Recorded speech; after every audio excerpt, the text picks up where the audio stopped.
Да, вот тут спрашивают про храп подробнее.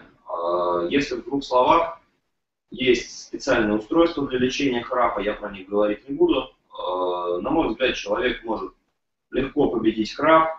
Во-первых, переставший есть на ночь, еда за 3 часа до сна крайне, лучше за 4.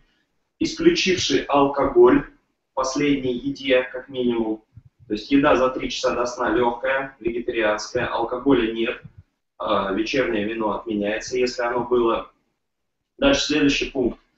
Человек способен храпеть только на спине, поэтому, чтобы не было желания спать, вы приучаетесь спать в специальной рубашечке ночной или в пижамке, в которую вы вшиваете 2 мячика для настольного тенниса. Один мячик под левую лопатку, скажем, второй под правую почку. И как только вы ложитесь на спину, мячики начинают вам давить, и вы сами, не просыпаясь, переворачиваетесь на бок или на живот. И не храпите. И, наконец, четвертое, выполнение вот этой позиции.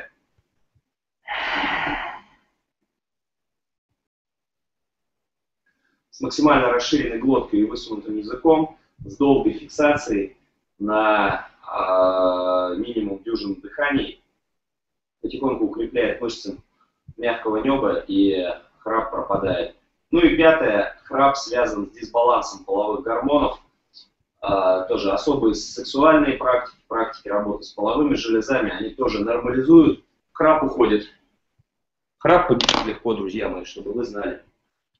Победа над храпом вполне достижима.